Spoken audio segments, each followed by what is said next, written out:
Shall I go for it? Mm-hmm. Okay. Welcome to the Drowned in Sound podcast, number 3, actually. Danielle Perry here, joined, of course, by founder Sean Adams. And today as well, Toby from Transgressive, Love Live and Rockfeedback as well. It's quite a CV, isn't it? I hope so. I mean, it's been a fun ride so far. The reason why I've got you both together is because you've recently just both turned 15 for your various companies, haven't you? We thought it's a good time to go head to head and talk about what's been going on over the past 15 years in terms of online, labels, live, video, all sorts of things, and also music media in the future as well, something you're quite passionate to talk about, Sean. Yeah, definitely. I think I am a little bit older than 15, but I've basically spent half my life running Drowned in Sound. And Toby spent half his life pretty much running Rockfeedback. Yeah. And so I wanted to talk mostly about that, but also we've both run labels, we've both put gigs on, but you do a hell of a lot. You do 100 gigs a year, which is a lot more than the one I've done in the last 3 years. And I think there's lots of crossover, and I think you might help me understand what the future might hold, and I think I might understand a bit more about the last 15 years that I maybe wasn't as sober at than you were to understand what we missed over the last 15 years. So I had one question to kick off. What was in the water in the year 2000? Why did we both end up starting sites? For me, I think it was MTV2 had quite a big influence. The death of the Melody Maker was quite a big, hang on, there's a big hole in my Wednesday afternoon in tutor group. And I think the fact that I had a modem and I could see the internet, but there was nothing on it I really wanted to read, made me think, well, how do I start one of these website things everyone else has got? Was that kind of for you? Do you think there was something else apart from maybe At the Drive-In and a few other bands that just had us stupidly excited that summer? It's a really good question, actually, to try and look back at it. Because at the time when you start something, you don't necessarily know why you're doing it. It's just like a compulsion to commence.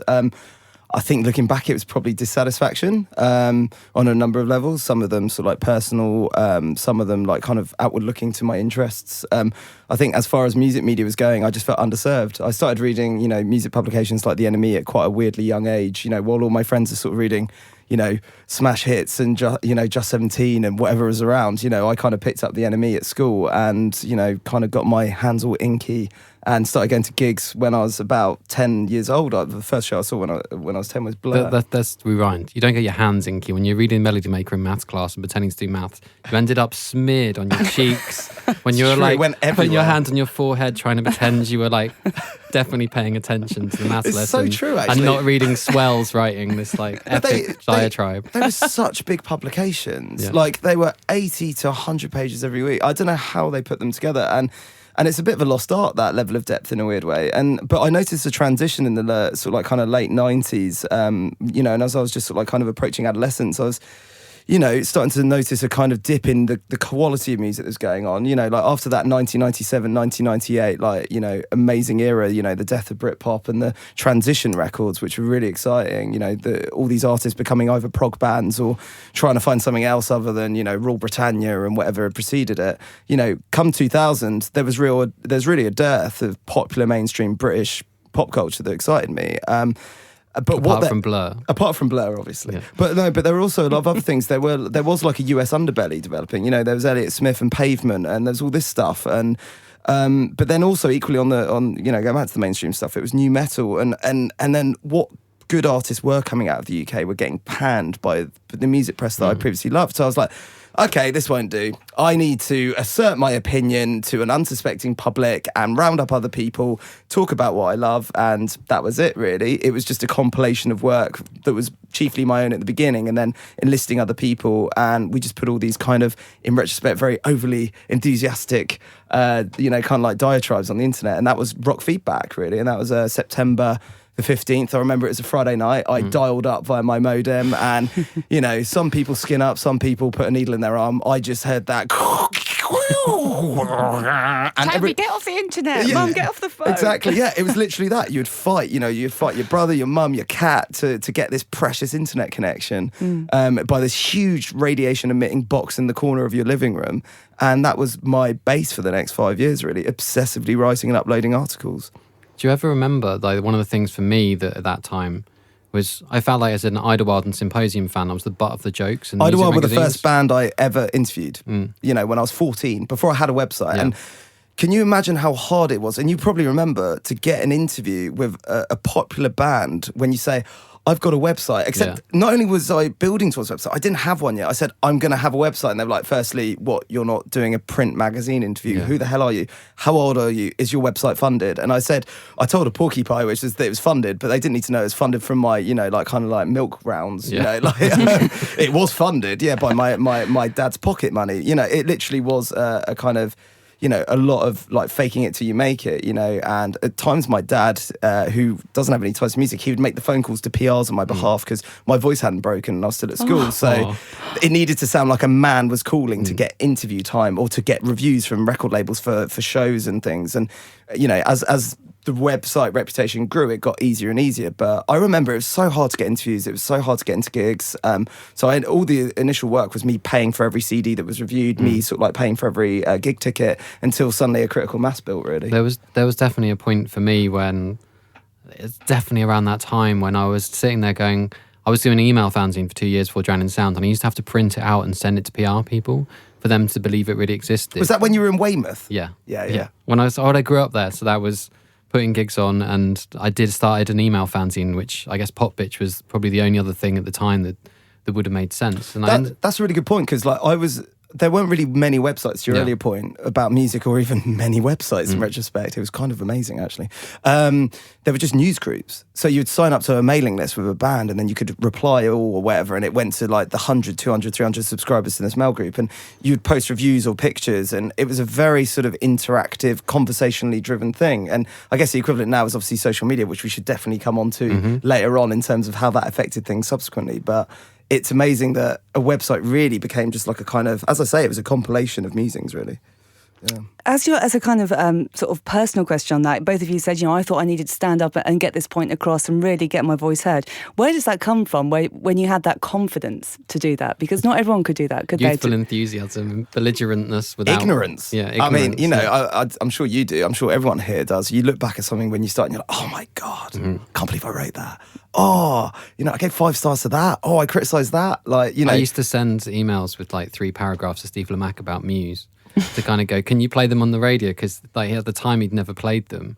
And I remember he told me that, he reminded me of this when I first met him. He said, you're one of the only listeners to the show that used to send in emails like that. So they were kind of like paying attention, because I loved their first demo. I lucked out. I found Muse's demo when I went through a demo pile for the first time. It was a complete accident, and it was, which is literally like the least cool thing in the world, but I thought they were going to be massive, and for the whole time I thought I'm probably crazy. It was like, and you don't know for certain. And I was lucky that one of the first bands that I really loved, that I thought had the potential to do something, did.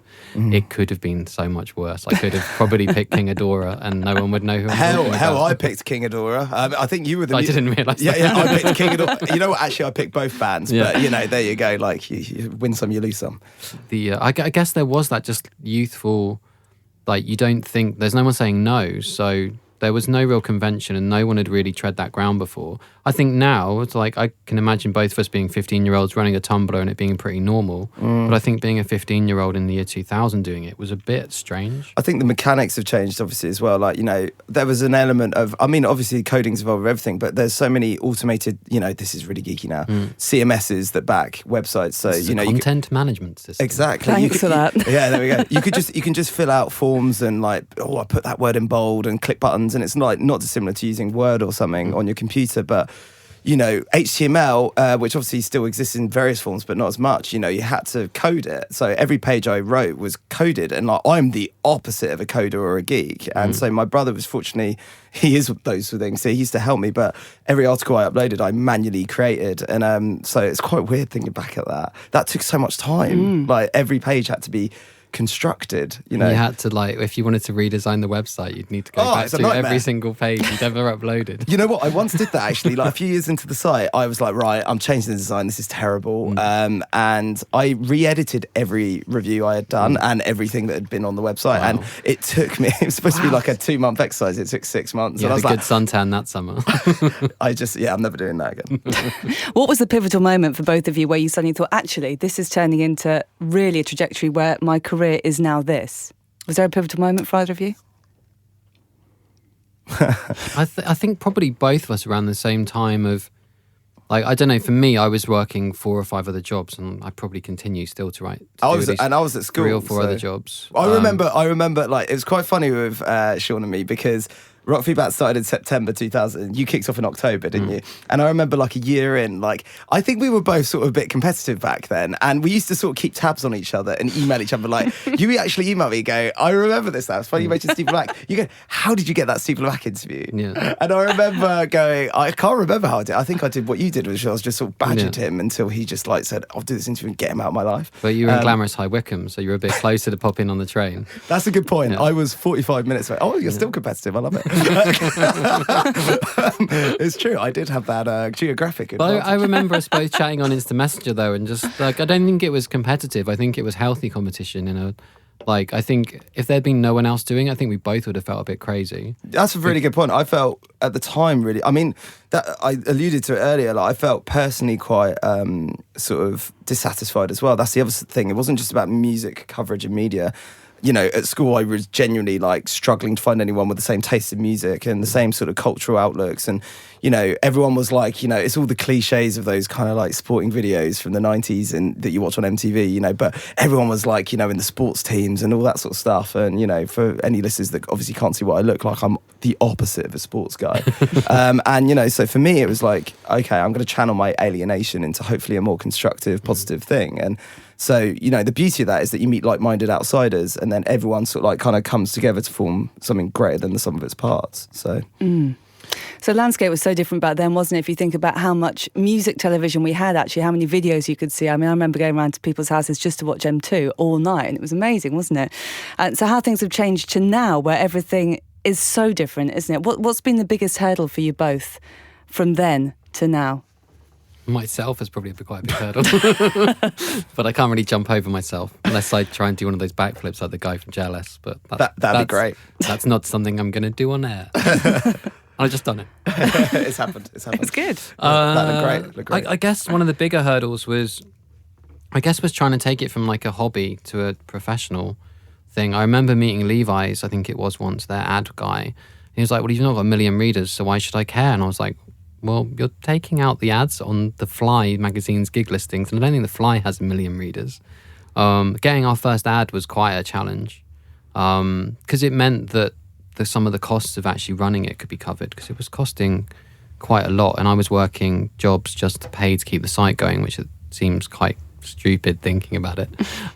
Considering now, if we'd waited 3 years, there would have been WordPress, or there would have been another platform that we could have been on, rather than finding a really kind-hearted web developer from the Radiohead forum who ended up building the site to begin with. It was like, there was definitely a steep learning curve, and then to try and take that to any step beyond. And I think actually both of us around the same time, mine was 2003, you were about 2004, we both started record companies. And the music industry, oddly, understood what we did by us being singles clubs, by us putting out albums. Like that made sense. Like that was how I got my first investment. Was I'd put a band called the Koreans' first single out, and I wanted to write about them, but they had nothing out. So to me it was like, well, how do I put a single out? And we sold 1,500 copies of the first release, which now would be a hell of a lot of singles. And then when I found the Kaisers, I tried to get investment. I was like, this band are going to be massive. They're the British Weezer, and people are like, oh, I don't really get it. It's like, they're a bit like the Beach Boys and Super Furry Animals, and people started to get it, and the first radio play was on Jonathan Ross, which makes me sound like a complete idiot saying it, but it was like, I really believed in the band. I watched every A&R person in the UK walk out of their gig and stood there thinking, what is everyone else not hearing that I am? And that came from, again, that like, I guess that sense of purpose of just like, I believe in this, someone else clearly might. And I could have picked totally the wrong band and backed the wrong horse. But I think, like, I guess around the same time there was Block Party, and that was when Tim, I think, put his first single out before Transgressive started. Yeah, so Tim, who I worked with and started Transgressive with, it was a similar time. Yeah, like 2003, I met Tim at a club night I was throwing in London, and that was the first spin-off, like 2 years into Rockfeedback. You know, the very fortunate thing, actually, I should mention in terms of the timeline of this, is that 2000, there wasn't much around musically. There was just, you know, these, apart from Kid A in 2000, which is an incredible start of any century. Yeah. And that album came out 2 weeks after I started Rockfeedback, and that gave me hope that, oh yeah, we can go with this. But 2 years into it, we started a club night, and that was like the first, to your point, spin-off thing. I didn't make much money from it at all because we wanted to always pay the bands and look after them and give them a good experience, because that was another problem. In London, artists weren't getting looked after at their early shows. So I really wanted to make sure everyone got fed, everyone had drinks, everyone got paid enough for their petrol at the very least, and hopefully more. But what money was left over, you know, I pay, you know, hosting fees and stuff. See, I remember putting gigs on back then, and there wasn't money left over. Well, you know what? I remember putting on Sona Farik and Biffy Clyro and Jet Plane Landing and bands like that, the Brixton Windmill. And there was like £3 to get in, and there was no money. You see, my gigs were £5. Yeah, exactly. That was my business problem. That extra £2 goes a long way short. But no, it was like but like that was it. It was just, you know, it was a useful thing. And the thing that was great about it is that I was able to bring all the writers down, all the artists I was writing about, I could book.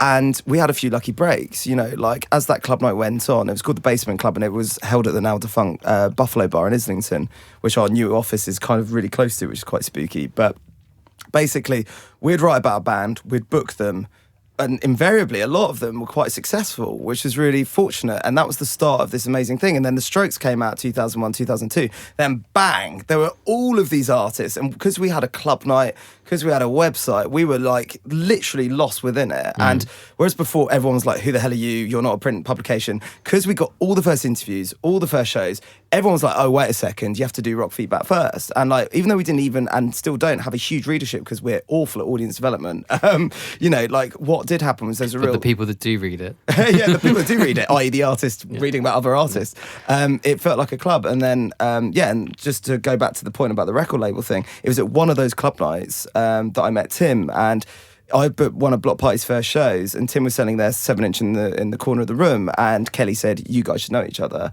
And that was it. Transgressive started 3 weeks later over a beer I couldn't afford in a pub in Holborn. And that to me is hopefully for anyone listening, like a kind of sign that if you go out there, do something you care about, things will happen, you know, but work hard, always contribute, always believe in what you do, and amazing stuff will happen you can't plan sometimes. It is all down to timing, I think, a little bit, isn't it? I think that's where your kind of passion and a sort of hobby turns into career, and then your brand is born almost kind of by accident sometimes, isn't it? With like two contributing factors that just enhance what you're doing as well. I used to do club nights in Birmingham, and I booked down the Calvi really early on. Next week, she was on the cover of the Observer, then nominated for the Mercury Prize. I was like, it's amazing. Brilliant, this scene. And it went on from there. But things just gather pace, don't they? And you've got to be ready to kind of roll with it when they do. I think that's another sort of quite vital thing, isn't it? I agree with that. Also, when you're in a slightly smaller town as well, the things that do end up coming out, they end up being that slightly... Like, I remember one of the first gigs I booked in Weymouth was Cooper's Temple Claws. And they were their first tour, little band, but it was like I got to hang out with the band. I actually became quite a good friend to most of them. And I was still listening to their records thinking these people don't sound like human beings because they're making something far bigger than the sum of their parts. It was, to me, it was still awe-inspiring. Even though I met them, understood they were human beings that burped and farted. It was like they still had that kind of otherworldly power. And I think not being in London was really important for quite a kind of at least the first 4 or 5 years of doing I agree with that. And I think London still had this mystical energy. Like, you know, I was a regional guy that admittedly was close to London, but still very much outside of it. And every time I travelled in, it was my world away from school and all the crap in my day-to-day life. And it was just exciting going to all these shows and being, you know, cheekily underage for the over 18 gigs and going to club nights when I shouldn't have been, and, you know, sort of like having my first sort of like kind of sneaky drinks when I shouldn't have been. And all of that contributed to that energy and excitement that hopefully the website conveyed, you know. It was definitely a moment in time, you know. But I don't think either of what we both do, and what, like, you're going to a gig tonight and you seem just as excited about going to that gig as you would have been going to a gig 15 years ago. It's like like the thrill of, like, you were telling me on the way in, like you just heard back from like the head of Radio 1 really likes the band and that they might end up like doing really well, and it's like that's the same enthusiasm of like loving something and believing in. And I think there are lots of people that have that, but I think knowing what some of the things we've learned over the years to try and transition that kind of enthusiasm and love, almost like lust for the kind of music in that moment in time, to try and think, well, actually I can envision where this might go and try and work out how to help the band have that career and have those kind of foots on the step, which I think is, you were saying just before we started about you have no patience, but you clearly have like the ability to kind of see what the steps are, and like maybe you're not patient to wait to get onto the first step, but you can see that it's not just but Foals didn't become the Property Festival headlining next year band that they are. That took a long time. Yeah, I mean, when we first started working with that band, we had a long roadmap to that point you just mentioned. We knew the album was going to come out 18 months after we signed them. I think now that's kind of inconceivable for a lot of people, but that still remains our philosophy, which is good artists remain great. You just have to get them to a point where they can become even better and better, until a point where it takes off, and takes on a life of its own. And I think, you've always got to have the long term in mind. The moment is a wonderful thing. You can go to an amazing gig, you can read something incredible, you can listen to something awe-inspiring. However, taking a step back and going, gosh, if you do this, what's that going to be like in 15 years? Is this good enough to be a classic? And that's where we're setting the bar now. We want to make classic records, we want to work with classic artists, and then occasionally have a frivolous momentary thing. They can be equally valid in their own way. Danielle and I were chatting about some of the records that you have put out the past few years, and the list is just it's on paper it looks like it could be 3 different labels. And I think when we were chatting about the Africa Express record, and both of us were like, this isn't something we'd have listened to unless you'd put it out, and that's quite a That is amazingly flattering, and that to me is exactly the goal with Transgressive. It's that we never want to repeat ourselves musically.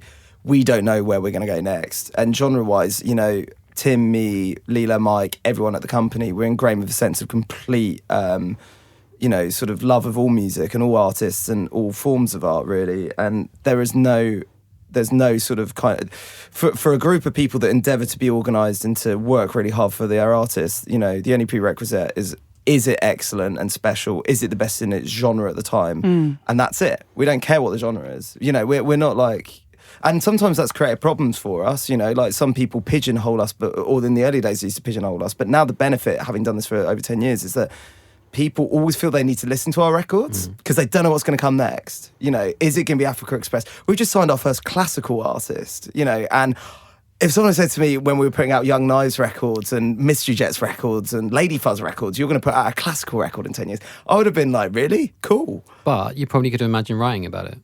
And I think that's one of the things with Drowned in Sound. People think, oh, well, why are you covering Carly Rae Jepsen and Girl Band on the same day? And it's they're relevant. It's the same writer that wrote both pieces. There you go. That's a good that's point. what human beings are like. They have that diversity of taste. And I think there's a lot of other sites which I think are great, but they're very close to what they do and don't cover. And I actually think specialism is actually one of the things going forwards that people are going to want more of. But actually what people really want is something to trust and surprise them, because an algorithm can just serve you up the same thing over and over again. And it's really easy to fall into a silo, is basically the word that tech writers seem to like to use, and just become that kind of, because I'm guessing with a radio show you get sent, oh, this is what Absolute does, this is what the kind of music we think you cover, and you're like, no, this is the music I like. Everything's kind of branded, really, especially commercial radio, of course. Oh, sorry about that. That's all right. Such a pro. Tim, I'll be there soon. It's funny, actually, because, of course, I've done specialist shows on different stations, and now I'm doing one particular sort of specialist show, but it's really funny because you can kind of work within brands and you can still be specialist amongst that brand. But you can also sort of go off and make a playlist of your own accord.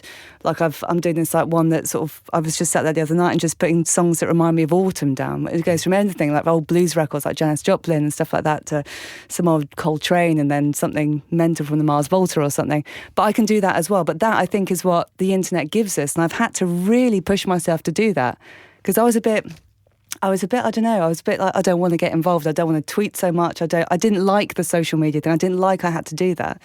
And now I'm realising, 15 years in, that it's essential. Today, it's essential for me to do that. It really is. I had to remember one of the funniest days in the office was I was part of starting the Quietus, and I tried to get Luke and John to use Twitter. And there was definitely about 15 different occurrences of me being, look, I've set up a Twitter that automatically posts for you, but it's a bit boring. You guys should probably editorialise it. And they're like, whoa, nice people posting about what they're getting on the train and being stuck in traffic, and they had all these reasons why they didn't. And now that's social media has become such a big bit of them. In fact, some of their editorial almost doesn't feel like it's built for social media, but it's definitely understands the context that it's walking into, and that you give people that taste because they then want everything else. And I think there's definitely a sense that for something that's really lengthy, to be able to intrigue people into reading it is such a huge job. Oh yeah, and I don't really I do all the Drown in Sound social media, well, most of it, and I just can't get my head around half of what you should and shouldn't do most of the time. And I'm probably at an issue of whether I just embody myself or embody Drown in Sound, and it's like, because I'm not everyone that writes for it. There's about 35 people that write for the site, and you can't be all those people's opinions and tastes. And I do have to bite my tongue when people write 9 or 10 out of 10 reviews of records that I think are really average. And unless they're transgressive records, of course. In which case, Of course. But we don't do average records, so we're fine. I did see one review recently where I was a bit like, well, should I email Sean? No. Did we give you a 2 out of 10? No, it's like you guys are generally, because obviously we release amazing albums, but generally speaking, you're very, very complimentary. There was one where it was actually a good review, but it could have been, in my view, could have read a bit higher. But look, we'll talk about it separately. But I think also it's like when people justify their opinions, it's like it's hard to argue with someone when they've actually put quite a well-rounded review together. And it's actually when you pick, I think one of the things, going back to our frustrations why we started, those 50-word reviews of a record, they didn't really tell you anything. That's a good point. They didn't really tell you anything about the writer. They didn't really tell you anything about the artist. It's true. Print was very limited. And then suddenly, with the internet, there were no word limits, for better or for worse in some instances. Certainly for worse in some of worse in my case. Yeah, me too, actually. I used to overwrite in retrospect. I used to just go on and on and on. But one of my favourite pieces I ever did, which is something that is pretty inconceivable now for online, I did a 10,000-word interview article with the Libertines, which is their first ever interview. Dissertation. It was in retrospect, and bearing in mind I didn't go to university, I kind of got a taste of what it might have been like. So I don't know. It's it's funny to think about that. Yeah, I didn't go to uni either, so I probably did the same. That kind of went to the we Dublin probably Castle. wrote more than people that went to university. I definitely did. I don't write as much as I would love to anymore, regrettably, just because of various activities. But there was a point where I added up everything I'd written for the site over a period of time and other publications, and something like 1,500 articles, and that was over just a small number of years. I was like, gosh, how did I do that? Yeah. You sit down to write one today and you're like, the first 15 words. I don't have the words anymore. Delete them and you're like, start again, delete them. Well, back then you didn't care because you were so young, you didn't think about it. But it also didn't feel like anyone was reading. The idea of not... Well, in my case, no one was, so it was fine. But the idea of not having stats, likes, people replying on Twitter, comment boxes. Like, we were one of the first sites to have a comments box, and we thought it just extended the forum, and it ended up just becoming... basically drive-by pedantry. It wasn't anything other than people being pedantic and people just picking holes and they weren't engaging with the record, which was the whole point. But isn't that kind of what's happened even still? Whether you look at YouTube comments or other things, it's so misrepresentative because the people that tend to comment on things like that, they tend to be the ones that are they're keyboard warriors. They're full of bile and resentment of the world. And yet their comment comes above the credits, which you have to click expand to see. So the person who produced the record, the person who wrote the song, the record label that released it, it's all buried in favour of a nasty comment or several hundred nasty comments and maybe a couple of Queen. First. Yeah, come to Bogota. All my favourite comments on the internet. But I guess we should probably move forward slightly because we were going to talk a bit about the future. But I think one of the things that strikes me about kind of what we've both done, and I guess talking about the record label is part of it, is a lot of people say, you should diversify what you do and become a specialist in something else. And I find it quite interesting how your shifts into other territory have been either using other people's platforms in a Channel 4 TV show kind of way, or starting something new like Love Live, and the Rockfeedback concerts kind of became something that's a sister element, and Transgressive as sister element. I guess part of what I'm thinking is, for me, when I've done the record label, it was a Drown in Sound record label because it was and then we didn't write about bands because we thought it was a bit nepotistic we were putting out, which seemed a bit shooting ourselves in the foot. No, but that's fair. Whenever we covered transgressive bands on Rockfeedback, it was only in two contexts. Either we were fans of them, and then, funnily enough, we ended up signing them, which was amazing. Or we would say, look, you've got to know about this band because it would be our duty to, inform you that they're great. For the record, we're not going to critically review them or give them a star rating because they're attached to us. So as long as, being upfront about the association. I've had it as well in radio where I've playlisted artists I'm looking after, and I haven't played them, but it's been actually on the playlist. And I've actually sometimes refused to play it Because it just if I thought if anyone finds out, it just feels like I'm just really just using my. But then people said, well, why wouldn't you? And it's like, well, kind of, but I mean, John Peel and Steve Lamacq had labels, you know, like, I mean, obviously Steve Lamacq was involved with Deceptive and Elastica, and John Peel had Dandelion Records and so, I think it's... But even now it's like, I'm not picking fights or anything, but like there's definitely Radio 1 DJs now that have labels. They're imprints of majors that they have sessions from the artists that they're working with, and I find it a little bit strange that it's because I remember Lamacq not really being allowed to champion acts after he'd signed them. I think it was fine if they'd signed to a different label, and I think in the case of Idlewild they'd signed to Food and EMI, so it was kind of it was fine. And it was like us with Bat for Lashes, it's like I put the first single out, but we still write about her, and most of our writers probably don't even know I put the single out.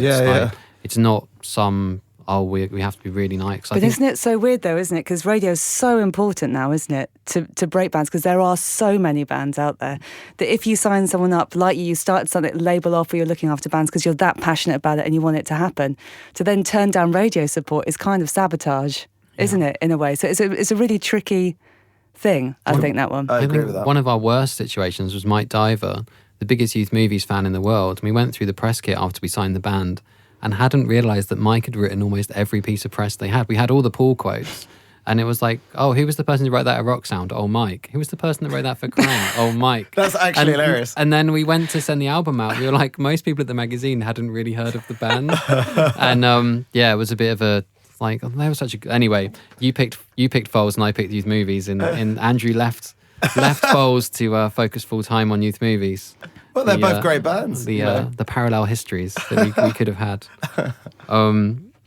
So I guess from the diversification, I was thinking with what you're doing with Love Live and what you've done with video, it's something which Drowning Sound's always tried to go into. And we've, to begin with, 6-7 years ago when YouTube kind of first took off and it made sense, the cost of cameras, the cost of editing, even the cost of putting our logo on the front of a video, someone quoted me like £400. I was like, wow, what? How does it cost that much just to put a logo on a video?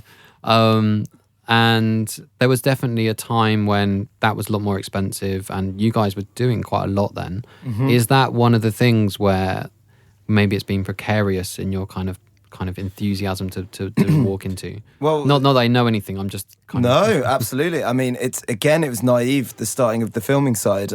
I just realised that a lot of the interviews that we were doing at that point were getting more and more valuable in terms of a documentary sense. And what I mean by the value is that, like, these conversations were interesting and they were often from artists that were going somewhere. And I thought, well, it'd be great to film these, not just have the written word. And so I was 18 and the club night was going, the website was going. It was the third thing in the Rockfeedback canon, as it were, that came out of, the origins. And I met someone and we got on really well, and we were like, why don't we just start filming all this stuff? And he knew I had all these various connections to up and coming bands, and he could film and edit, and we both just basically went into it. And I remember I was 18 and I basically, what money I'd saved up, which was I think about £400 over 6 months of club nights and stuff, the leftover cash, I just basically paid for a plane ticket to go to New York with the other guy who managed to save up some cash. And we just went to New York. It's in retrospect, it's so weird. Like, I'd never been abroad before, but I was just like, we're going over to New York with a camera and we've got a week. Let's film some stuff. It's insane. But you know what we did in that week? The week we were there was Broken Social Scene and Feist's first ever New York performance. So we filmed that and we interviewed them. I then had a friend, you'll like this, Sean, you now manage Ed Harcourt. Ed Harcourt was headlining Barry Ballroom, and my friend then at the time was Regina Spektor, who became the first album on Transgressive. I got her the support for Ed Harcourt in New York, and I thought, what the hell, let's film it. Yeah. So we filmed that show, and I filmed an interview with Regina. And then the final bit was, you guys may remember the New Rock Revolution, and Jet were one of the bands, and they were playing their first show in New York. So we filmed Jet, Regina Spektor and Broken Social Scene, and we created these 3 mini, I don't know what they were, 6-minute documentaries as well, mini episodes. So I came back to London with them and I was like, what the hell are we going to do? We edited them, and a very good friend of mine and nurturer I did work experience when I was 16 years old at XFM, and it was Zane Lowe. I befriended Zane, and like I said to Zane, look, I went to New York, I did this. He goes, are you insane? What the hell? you went to New York and just filmed random stuff? He goes, all right, let me have a look. He looks at me and goes, this is pretty good. And all it was me sort of like kind of quite sober and naive, not knowing what I was doing, interviewing really wasted musicians in their dressing rooms and capturing the shows in a really chaotic way. And fortunately, he thought it was charming enough to take to the then commissioner of MTV2, Will McGillivray, who, funnily enough, now works for us at Love Live. And Will watched it, and he sort of like did the same reaction to Zayn. He was just like, oh, okay, whatever. He watched it. He was like, huh? Do you want to do 6 episodes? I was like, what? Wow. Really? And then he goes, actually, no, wait. Because he saw my reaction. He's like, okay, I'll give you 2 pilots. He gave me, I think, £2,000. And he goes, okay, what do you want to do? I was like, okay, well, with £2,000, bearing in mind we had £500 for Autumn Rose Parties is happening in a couple of months. Why don't we go and do that? He was like, yeah, go ahead. So I went to Autumn Rose Parties. We managed to blag time with Sonic Youth, Dizzy Rascal's first ever interview on camera. And Dizzy Rascal played ATP. It was his first show was ATP, pretty much, out of London. Drop that bob in. Wow. Yeah, it was incredible. And so, yeah, everyone between Kim Gordon, Thurston Moore, that, and then Tortoise, and loads of amazing artists. I went there and I came back with 2 episodes instead of 1, and I showed it to Will, and Will was like, all right, you've got the series. And he gave me, I think it was like about $8,000 to make 6 episodes, which for me was like, gold mine! Yeah. And we basically, between 2 of us and a few Did you do a Scrooge McDuck thing? yeah, it was literally that. I mean, in retrospect, what an idiot. I was totally ripped off, but I was a teenager and it was like £6,000. Wow, £8,000. And then, we made 6 episodes somehow. And then Channel 4 saw them and then they gave us a bit more money for the next series. And then, so be it, that was it. And then Love Live came from that thing. So again, like everything that I've ever done, like there was never any money at the beginning. It was literally like, have an idea, have a go, see what happens. And sorry, that was quite a long-winded way about it, but just thinking about it, I haven't thought about it since it happened, because at the time you don't have any constructs about what you're doing, you just do it. And it's also, if you'd planned to do it, you would have not ended up getting started, you just would have planned. Yeah. Like that's one of the things, like people are like, oh, what's your exit strategy for Drowned in Sound? I'm like, strategy? What do you mean strategy? It's like, I vaguely know how to play chess. I'm not sure, like, the idea of a game of chess is to... Go back to Weymouth. Yeah. Yeah, I'm going to sit and drink special brew on the beach like some of my friends do. But I've worked alongside some of your crew at Love Live when we did sessions at XFM when I was doing the evening show, and I think it was actually a lifeline for the creatives behind the lens as well, because they look like... they're obviously so skilled in what they do. They've been really well trained and they just have been saved from corporate branded videos for the rest of their lives. So they're actually doing something that they love and they can actually be creative with. So, yeah, nice vibe. No, so, it's awesome. On that note, what was filming Nick Cave like? Just because we were... he was wonderful. You're sitting in a room with 2 Nick Cave massive fans. Nick Cave was wonderful. He took a lot of attention to detail as well. It was a live stream that we did from Los Angeles to launch his last record, Push the Skyway. We basically set up a lot of pre-production. We worked very closely with his directors, who were excellent. We just turned up in LA. We had this big truck. We sort of like kind of filmed the sound check, and he came in. He was like, let's have a look. Let's have a look at this. And I don't know if anyone remembers the album cover for his last album, but his wife fully on show, as it were. And he basically goes, "Can you zoom in on that? Zoom in on that detail." And we realised he was zooming in on the specific detail that you don't zoom in on. And he's like, "That's great. Can you just have that zooming in and out throughout the whole stream?" And we were like, "Oh, you're the funniest man on the planet. Brilliant." And he and the rest of the Bad Seeds were incredible. They all came on. They loved. They were checking the audio with us. They were absolutely excited. And before the live stream started, we put it on Pitchfork, The Guardian, Rockfeedback, and a couple other sites. And there was this countdown, and Nick was just like, you could see him getting ready. And the first half of the show, which was the new album, was all black and white. And then as soon as they started playing old songs, it clicked into colour live, which was a really exciting moment. But so he's there, black and white, before the show. You can see him in the band getting ready. And then he just, as he's walking on stage, he turns around, looks at the camera, and he just does this really sort of Vegas point into the lens. And then he walks on stage and becomes this terrifying overlord. Such a dude, isn't he? He's incredible. I think, he's a master of the construct. And for someone that seems so maudlin and dark, he's obviously a lot more than that. And, he was very, very charming to all our crew. A truly lovely gentleman. And Warren, mate. Genius. Dude, absolute dude. He's amazing. He's Jesus for me. I still feel sorry for Nick Cave having to be in a band with Warren Ellis. He's the coolest man on earth. Yeah, he is. It must be a challenge. I'm sure every day. He can wear like neon pink Hawaiian shirts and style it out completely. No one can do that. I'm sure Nick's cool.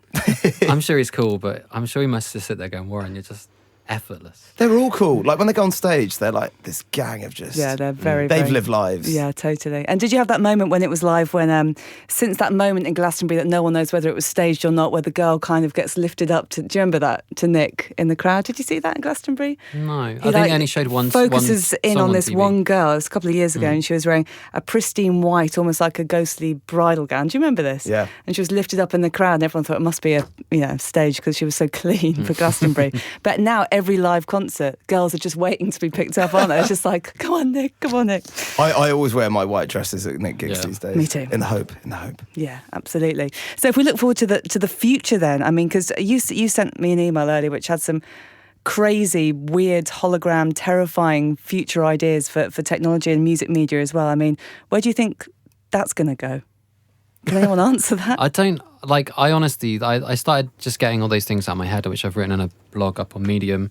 I've sort of got a few theories of where we're headed, but I actually think a lot of it's going to return to kind of where we both started, that kind of one human being. Please God, not High Wycombe. Yeah, no.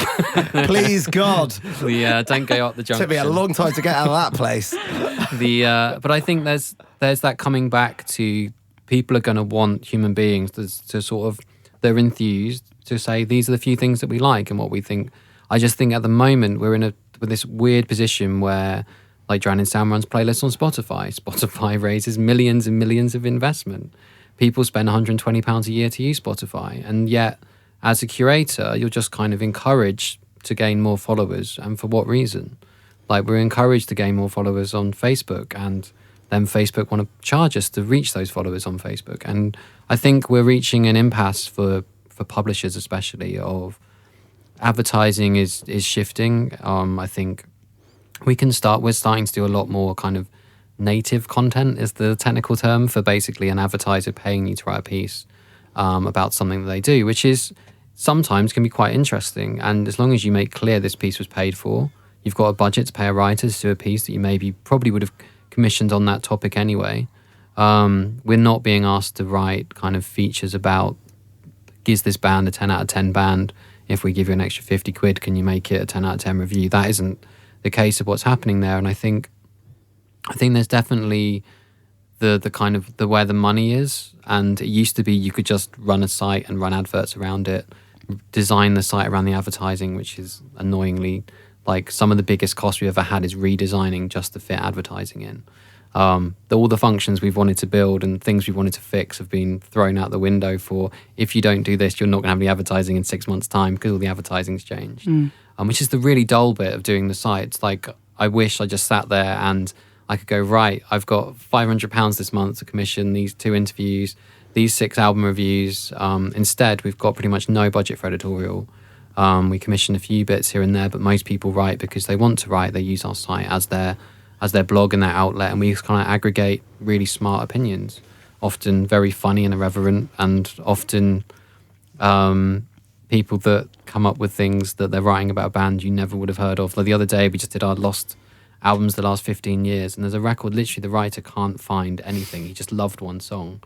And we had the band email us this morning going, we didn't know anyone cared or liked our band. Oh, nice. That's what it's about. And we're going to try and help them put their record out properly, because we've had like 20 people tweet us, which is more than like you'd expect in an article with 20 or 30 albums in, to kind of go, where can I get this? This song is amazing that you've posted in here. And there's just like literally one song that some fans re-uploaded to SoundCloud. So that's kind of but again, I'm kind of not talking about the future, I'm just talking about the present really. But I think moving way further in the future, I'm not quite sure. I think it's going to be a lot less is more.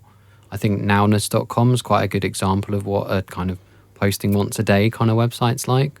Like you were saying, it's like if you only put out 6 records a year, would it be wrong if your website only covered 6 acts a year? Yeah, I think it just needs to be essential. I do think it's less is more, actually. I think that goes for words as well, sadly. I think, I love writing. I don't know if it's best placed for websites anymore. I think if you're going to write a long piece of work, you should probably format it in a more, sort of complimentary way. Everything's way more visual now. It's about beautiful graphics, beautiful illustrations, beautiful photography.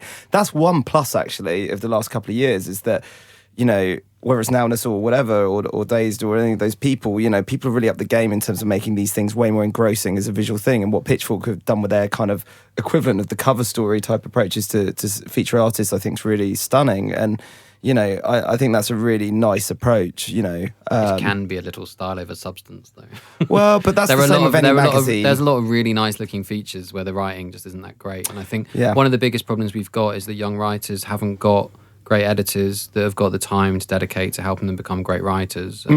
And I think there's also some really great writers that end up churning out copy all day. Yeah. And increasingly becoming... And clickbait. Yeah. I mean, that's the other challenge as well. It's like, for instance, a couple of the guys that have written for you over the years, like, they're some of the best writers you can possibly, like, suddenly forgot his name, Tom Hannon. Tom Hannon. He's amazing. And, like, some of the things I've seen him write, when he's put news stories and things up, I'm just like, you've just literally written a bit from a press release and put it... And I was thinking... Yesterday, I just read this incredible thing from you, and it's like, can you not just do that? Yeah, exactly. You're talking about the Sufjan Stevens review he did. He did an amazing review. He's done so many. Like his Prince reviews last year, or those Hit and Run gigs were incredible. Well, this is the thing. It's like, we're really lucky, and I'm sure you feel that way. It's like you become like a proud parent when you discover a great writer, and a lot of them become your best mates as well. But it's all coming from the same place. People dotted around the country or the world feeling displaced and wanting to kind of emote. That's all it is. It's not really rocket science.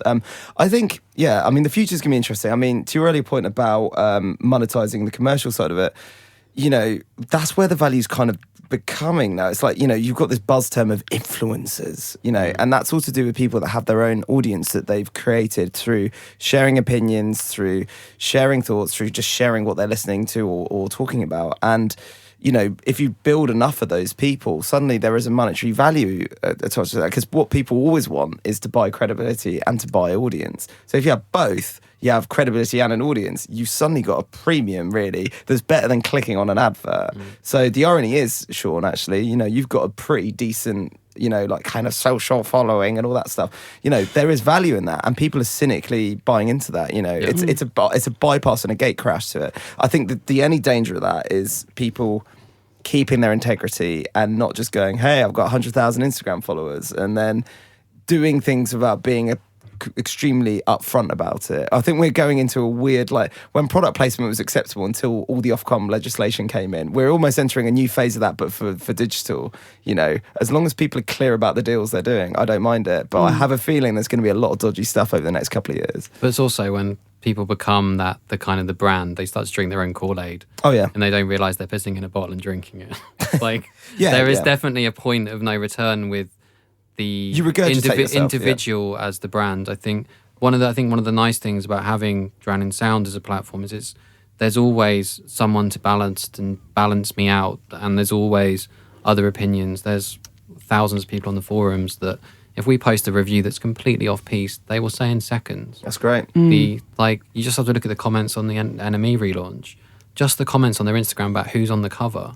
You're just sitting there going, if you scan back like 6 months ago, it was like, oh, can't wait to read this tomorrow, and comments like that. And now it's just like, wow, this is like your audience and your fans that you've built up. Well, there's Foles on the cover next week, so all's not lost. It is one of those things, though. I mean, it's the digital world is so important, isn't it, to the music industry now, and especially people love to see reaction and actually written personal stuff from the artists and bands themselves completely. And some are really good at it, some aren't. I've seen people just stop, artists that are just like, I don't know what to say, because it's not in their character to. So I think some of them feel like a bit of a used car salesman, just going, oh, you can get this here, I played here, you can do that. And as much as you say to them, yeah, but it's really important you do it, if it doesn't feel genuine and stuff, it comes across as not genuine as well. So it's a really tricky balancing act, isn't it, between management, label, artist, to find the one thing that really suits that particular thing. And I think that's why Instagram is quite a big hit in that sense, because you don't have to say too much. You can just capture something in quite a creative way, maybe. I agree. Yeah, I think that's true. I mean, I've taken a photo of a Liars album with a wall running through it. I don't know if that was technically advertorial in exchange for a free record, but that's about as far as I've got on Instagram. Instagram product placement. I'm really unprofessional with social media. I just post my life and lots of gigs I go to and lots of things that I see. It's not really a kind of, okay, let's use this, and I could probably make more of that. I'm in a very fortunate, privileged position to see a lot of things that people would love to have access to, but Part of me's a But bit you like, wouldn't get access to them if you did leak that information. Like one of the things that yeah, annoys that's a me, good point. one of the things that annoys me the most is when they're like, "Oh, you're a journalist, don't tell anyone or don't run a news story about this." It's like, well, one, we haven't run news for 7 years, so I'm not going to write a news story about something which probably isn't really news to anyone. And also, it's like, I'm a human being. I'm not just a tabloid journalist. And I think actually one of the worst things I think about journalism and moving forwards is does need to be a bit of a cleansing. I think there does need to be a code of conduct. I think there needs to almost be an NUJ membership for online sites, and which I guess kind of started to make me think about some of the things that you wish you hadn't done over the last 15 years, which I don't want to be negative, but things that, like, for instance, we ran a news story once, which we thought was true. We read it on 3 sources that were all kind of credible sources. That Angus Young from AC/DC had died.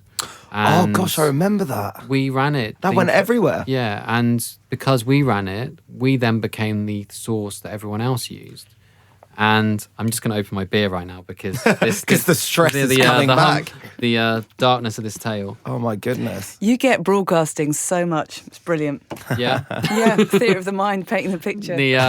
But there's definitely a sense of like a few things like that we've done over the years. Like there was another thing where we took a quote from a Godspeed interview and turned it into a big headline because there's no lyrics in Godspeed songs. You don't know what they're about. And he was like, "Oh, this record's kind of about the war." And I can't remember the exact quote, but it was quite a like, whoa. And it was like, so we blew it up into the quote, to the headline.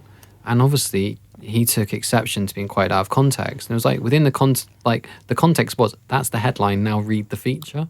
And again, we probably should have adjusted and adapted and changed and probably thought about the implications of that. But it was at a time when we just wanted, like, Godspeed they're still not the biggest band in the world, and they probably should be. I agree. In a fair world. And to get people to read a feature about them, you do have to use some of, sadly, the bits of the internet that intrigue people and kind of incite them into reading something. And I like, there's been a few things like that, and I was just wondering whether there's been things like that for you guys where you've sort of thought, well, if we hadn't done that, or if we hadn't invested in that, or if we hadn't ploughed kind of headfirst into the future? Yeah, so it's a really good question. I mean, obviously there are things that you wouldn't do again because in retrospect it was just terrible in terms of business sense or whatever. But equally as well though, like, I don't know if it's delusion or complete blind optimism. Like, you know, everything that you do forms what you do in the future. You know, you can't sort of overconsider things and, you know, as you say, have a paralysis from planning. Sometimes you just have to do and think afterwards. Because sometimes I was chatting to a friend actually yesterday where we were saying, you know, life is 2 doors really when it comes to decision making, and you go left or right. And sometimes you can have a run where you're going through the right door continually, and it's like, yeah. And it feels like you're in a fun house with lots of doors. Yeah, exactly. There's 2 twins. Yeah, and 1, 2. and there's gunge everywhere.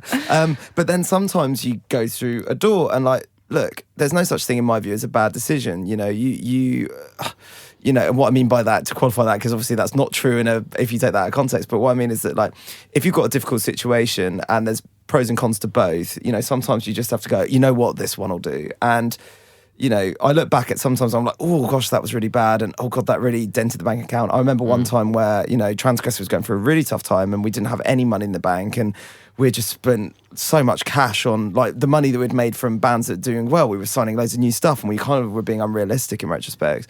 And I remember Tim and I were like, oh God, what are we going to do? And we personally just took out loads of money and put it on another record, which was in retrospect nuts. And put it all on black.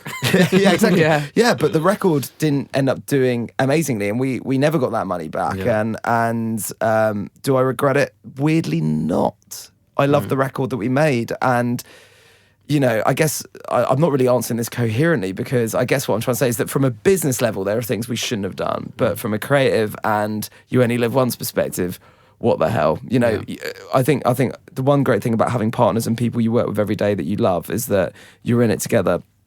And I actually like going back to that. I think one of the worst things that happens to some people is having success too early. Like, and I think you can see it with a lot of bands when they just implode after 2 or 3 albums. Or even one album. Yeah. The like for me, it was like Martha Wainwright sold quite a lot of records. I think we did nearly 80,000, and like that gave us the money to then to put a lot of other records out, and I wouldn't for a second take back putting Jenny Forever's records out, which I think is the correct way to pronounce it after going through my head of the various different ways that people pronounce it, Jenny Forever and various other ways. And like they weren't my Bloody Valentine that like bankrupt the label, and I'd like probably because I'd read the creation story and knew not to do that. But it was like I wouldn't take back for a second putting that record out and bring them over to do shows, and like they toured with Isabel Campbell, and like for them it was like the greatest thing they'd ever done. For us, it was like maybe not the most kind of cost efficient thing we've ever done. I think that's but like I never really looked at it thinking was if we didn't have the money we wouldn't have done it. But having that level of kind of unexpected success, I think it was like we expected the Martha record to sell quite well, but we didn't expect it to do what it did. The fact the next record didn't was the reason the record label doesn't exist anymore. But that's like, exactly it. I think that, it's a very complex thing. We've become accustomed to sort of having very humble, healthy expectations without limiting the potential success of any artist we sign.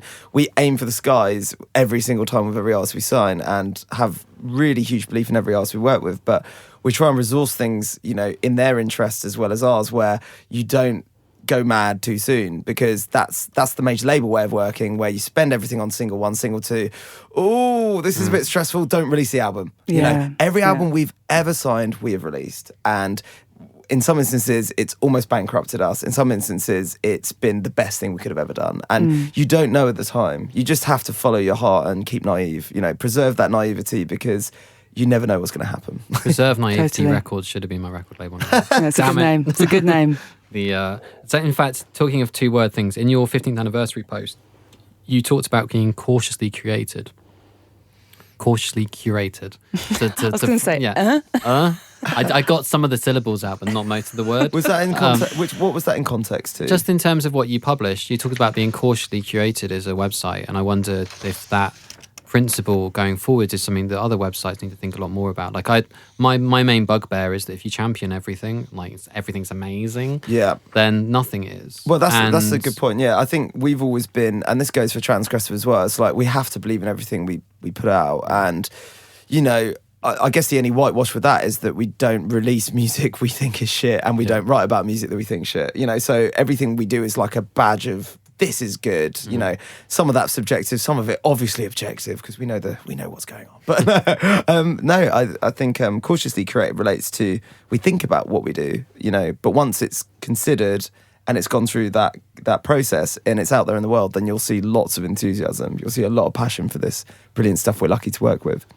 I think ultimately people are looking for, I think wherever they look, it's been quite sort of bland. It's been watered down a lot when you see just, like you say, press releases just regurgitated on site after site after site after site, and sort of bands quite sonically similar, just like playlisting on certain kind of brands around the place.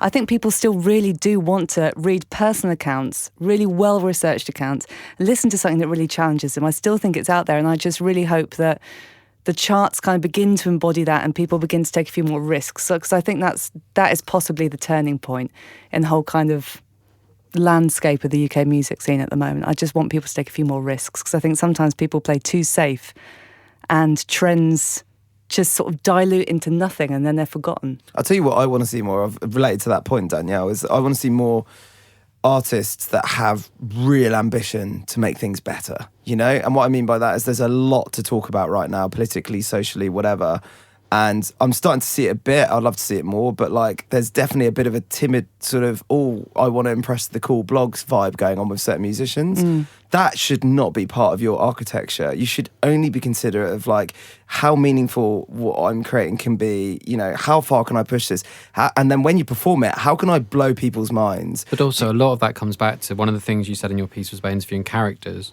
and I think that's so important. Like anyone can make a record sound good, and I think people that care more about their production than the lyrics have got something quite wrong. But someone who doesn't think about what they're going to say in an interview, and you ask them quite a simple question and they've never really thought about the answer. That happens a lot. But also a lot of that comes down to bad journalism. Like they're not being asked that question before. It's true. The amount of times I've interviewed people about their records and there's something clearly in the concept of the record.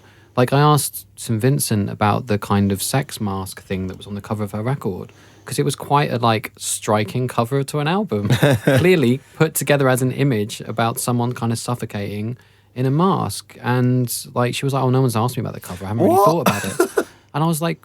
Haven't thought about it? Yeah. She was like, she was like, I haven't thought about it since I decided on it.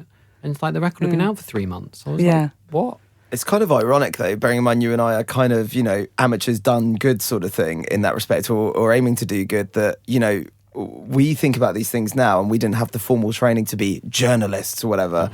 But those questions aren't asked. That is scary, like people should be inquiring both from an artistic standpoint, but then also from a kind of artistic response standpoint. So, yeah, I really want people to speak out more intelligently and passionately. I think people are very scared of sharing their opinion at the moment. And if they are putting their opinions out, there's often a kind of conceit to it. They're trying to engineer a type of media response that will perpetuate their brand as opposed to improve society. Absolutely. Yeah, that timing of an opinion coming out just as the week before your album came out, that's surprising. That's irritating. But you must have been thinking these things and building up to this for 6 months, which obviously there's a time when people can pay attention to you, which is when your album's coming out. There's a lot of musicians that have a hell of a lot to say that are not big enough to have that platform to say it. And I think there's a lot of young bands as well that I love them to bits. I mean, we're always working with brand new artists, and some of them irritate me a bit because, you'll read an interview and you just feel like you haven't thought about anything. You're just literally in your own world. It's all about you kind of being hedonistic and hanging out with your band. And don't get me wrong, that's lovely. That's a wonderful thing. But, I just kind of feel like it's very self-centered. It's not like reflective of what's going on externally. And all my favorite artists manage to have a combination of the two. They have the inner self and they have a view on the outside world and they have a sensitivity towards it. And, it'd be lovely to see a bit more of a holistic impression. But then there's also some amazing characters still that I get, I'm sure you guys do as well, to interview, like people like Nicky Wire that you speak to and you're just like, oh my God, it's such a dream, Stuart Braithwaite that we had on the last podcast as well, that are so gracious with and generous with their time, and they've told the stories probably over and over again, but it's the interviewer's job to try and do something they haven't spoken about before, because it's just so boring. It's so for everyone, listening, asking the questions and answering them, it's too boring. So you just need, as you say, people with a bit more balls. Yes. Essentially. I guess one of the things like we've probably experienced being on the other side of the fence, like with management and with putting records out, I'm often like, you should say this in the interview. I've heard you say it, and they're like, oh, I didn't think that I could bring that in and that's relevant to what we're talking about. Like it was with the first show we did with Metric, I worked with them, but they didn't need any input from me when I was their record company to kind of say this is kind of what you're saying. It's like you're already one of the bands that's got more to say than most people, and it's just a case of drawing that out. And then you sit there and you watch someone ask a question. Oh, so why did you choose the name? And I'm like, what? This is your first question in an interview with a band that's got their 4th record out or something. And you're sitting there going, this doesn't make any sense whatsoever. So I guess flipping this back around, like what would be your tips for the 15-year-old you sitting in a bedroom in High Wycombe that wants to start a website? Oh my goodness. I think tips for anyone that wants to get started is I really believe that people don't start excellent. I really don't believe that. And, people are lucky if they ever touch it, at any point in their lives. I think just start and develop and get good at, whether you're an artist, get good at writing songs, think about what your message is, think about what your contribution to the artistic canon is, and find like-minded souls to build a community around it, and people will find you, whether it's me or other people will find you. It's that like scorch your own piece of earth, isn't it? Totally. Find it and... Yeah, absolutely. And then from a media perspective, be honest, have a perspective, have something to offer. Don't take away from what's going on, contribute. Again, I think it's really important that people always think about what their role is in society and try their best to add to it and not detract and be dismissive. And, I think one thing I was speaking to a friend about the other day is that, I've never really had that many business plans what I've done, at all, probably to a lot of detriment, as we were talking about a minute ago. but like the thing is that, if you have an impetus and a love of something and you work really hard and you try and support other people, good things will happen. It's that karma, simple. Man. I believe that. I really do. That's been my life thus far. And like the more I keep putting out into things, the more I keep trying to give and stuff, great things keep happening, and I'm extremely grateful every day for it, And also, the other thing I will say is have fun. Absolutely enjoy it. No one wants to sort of like stand at the back of a half-empty barfly or small venue, toilet circuit venue around the country and be moaning about how difficult things are. Like, music and art are wonderful, important, vital things for culture and society and entertainment, like, be thrilled to be a part of it. You know, be thrilled to be part of that exchange. Go stand on the barrier would be my advice to my younger self. Oh, one other piece of advice: don't stand too close to speakers. I got tinnitus at a really young age. Actually, that's a really good point. Please wear earplugs. Yeah. That's the other thing. Definitely. I think as well, it brings us right back full circle actually to the beginning, which is a great way to end a podcast, isn't it? And it's all about the patience and stuff. And lots of people see these success stories which they think are overnight. And they're so not. I mean, you guys, 15 years on, me too. I started off having to do terrible local radio, real partridge stuff, awful, like from country fairs and stuff. And you just, like you say, work your way up, you enjoy it. You build a reputation, start doing what you like, and you invest time in it. But nothing's really that overnight. People have been in other bands, they've been in 10 other bands, you know, they've been writing for years and years. You know, their parents keep saying to them, when are you going to get a proper job, son? You know, and they're fighting back. So that only patience. stopped for me in like 2006. I still get asked that question. No, not really. I'm really lucky. It took until I had a column in the Sunday Times for my family to stop asking me when I was going to go get a real job. And it was like, because it was something they'd heard of. Yeah. They didn't. It was like the amount of band, like we'd interviewed like so many of like the biggest bands in the world. They're like, oh, when you get up, it's like you don't seem to understand it. You need to start wearing a tie. Yeah. When are you going to buy a house? Like, no one will lend against this. When is the world gonna become a sensible space? So to sum up, we've both done a decade and a half sentence as editing websites, running record companies. You putting on a lot of gigs, running a TV channel in Love Live. I think there was probably other things between us we've done. Like I must have baked at least one cake in that time. I need to cook more, that's for sure. Read more. I need to read more as well. There's so much stuff I need to do. Remember to charge your phone more often. Yeah, it always blows, yeah. So what do we generally think the next 15 years, if we could sum up what we hope for it? Is there currently, I'm guessing you've got some new acts, you hope maybe bigger things going to happen. You're about to launch a new festival. What does Toby do next? Yeah, we're doing festivals, which is quite fun. We've got an event which is sold out. We've got Hot Chip and Foals headlining By the Sea Festival in Margate. What a waste of marketing time this is. Yeah, it actually is. Yeah, it's gone. Sorry everyone. Yeah. We'll do it again next summer though. So if there's any other awesome bands. Summer, you're doing it in November. That's a good point actually. Yeah, we'll be doing it October, November again. It might be an Indian summer though. The summer seems like it wants to cling on this year. I mean, yeah, weather's all over the place, isn't it? But yeah, no, like next year we've got lots of new artists.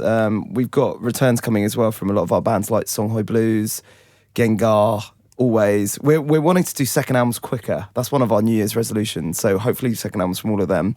Also debut albums from a lot of bands we're really excited about, like Blind Aven. But can we just check, Danielle, can you pronounce Toby's new signing he's going to see tonight? Blind Aven, I've seen them. I went to the studio party, they're very good. I'm glad you can say it. It's Blind Aven, isn't it? That's what I've been saying on the radio. It's mostly there. It's Blind Aven. Oh, Blind Aven. You're going to have to write that underneath for a few people. I know. It's a nightmare, isn't it? I don't think even they pronounce it properly, actually. But this is good. That's a shame. If only one thing, that quote is going to end up on SoundCloud and how to pronounce their name properly. I mean, you know what? That's it. It's a how-to guide. We've created a how-to guide. How on trend with modern media. But yeah, like, you know, more great records and, you know, more shows. I mean, every year we try and like make things better. Every year we try and surprise ourselves with the artists we work with and the things we do. And, you know, I think it's all about sustaining all the wonderful things we've been lucky to be a part of. And, you know, we haven't dropped anything over the years, you know, like whether that's like the website function, the label, the publishing, the management, the filming, they've just all sort of like been lucky to keep growing. And so we just hope we can keep that energy happening really. And keep unearthing amazing people that we want to, change people's lives with. How would people get their music to you if they were listening to this and thinking, I'd quite like Toby to hear this? Is it literally just send in like the old days? Yeah, totally. Send it to us, tweet us, all that sort of stuff. You know, we try and get through everything. It's really hard. There's so much. I regret the fact we can't get back to everyone. Like, it really annoys me. It's just unfortunately impossible. We don't have enough people to do that. And we'd be doing a disservice to the artists that we do sign if we spent most of the time doing admin and responding to everyone, which is... It'd be like going out on dates while being married, wouldn't it?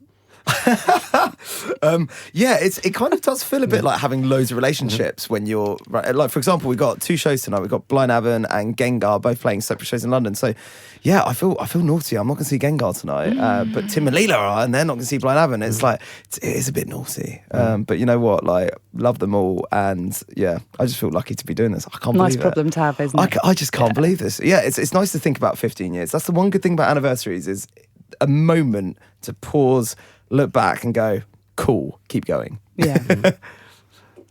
And on that note, thank you, Toby. Thanks, guys. Do not laugh your beer up your nose. And we will we will head off into the night. Let's do it. Well.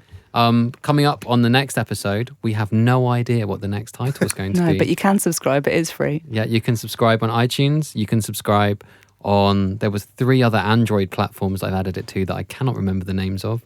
There's an RSS feed if you go to drowningsound.com, and we will probably chop up a few bits of this interview to put onto Spotify in amongst the playlist for songs that Toby's released. And it will probably, if we get it right, open with Spanish Sahara. How's that? That's perfect. Yeah, nice. And on that note, thank you for listening. I'm going to walk into a world of future rust and future dust. Bye.